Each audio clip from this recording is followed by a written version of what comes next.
is for educational purposes only. Umikot at lumipot.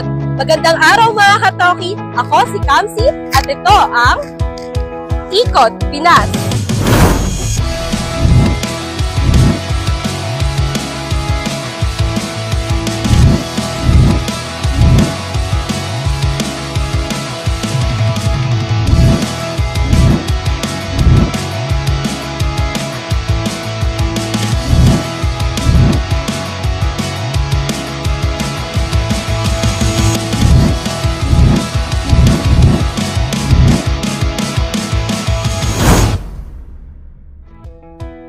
Pinaguri ang industrial giant ng Calabarzon, ang City of Paro-Paro, ang most populated city sa Cavite.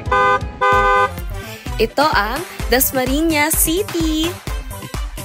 With a total population of 703,141 at total land area na 90.1 square kilometers, kasyang-kasya ang tinatayang 75 barangays dito.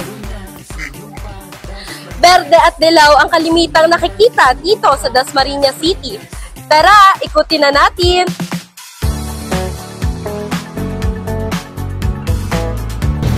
Folks, checkpoint muna!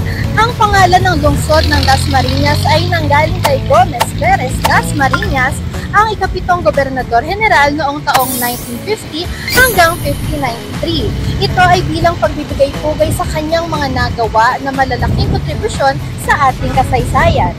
Pero syempre, hindi lang sa history nangunguna ang Dasmariñas.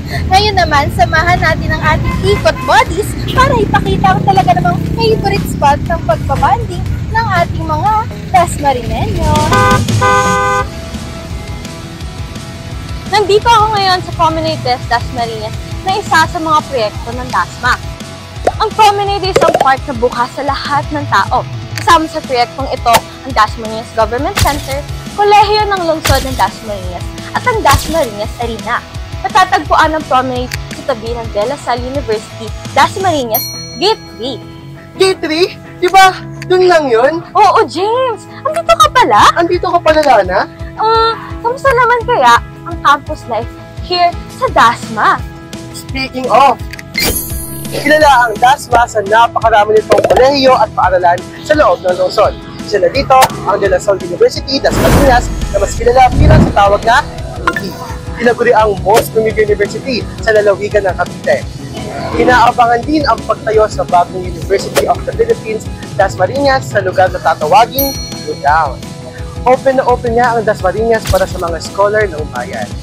Pero bago tayo mag-uno cutie at 4 cutie, magdasal muna tayo. Raj? Thank you, James. Andito ako ngayon sa Immaculate Conception Parish na matatagpuan sa tabi ng munisipyo ng DASMA. Ang simbahang ito ay isa sa pinakamataas na lungsod. Mahigit 158 years na itong nakatayo. At pinagdiriwang ang pista ng Immaculate of Conception tuwing Desyembre 8. Kaya daily reminder, no matter what happens to you, don't forget to always pray. Back to you, Kamsi. Talaga namang sumusulong ang lungsod ng DASMA. Maraming salamat mga katoki. Don't forget to follow us on our social media website at www.ikotpinas.com.ph and our Instagram at ikotph. Muli, ako si Kamsi, nalilibutin at iikutin ang Pilipinas. Hanggang sa susunod na Ikot Pinas!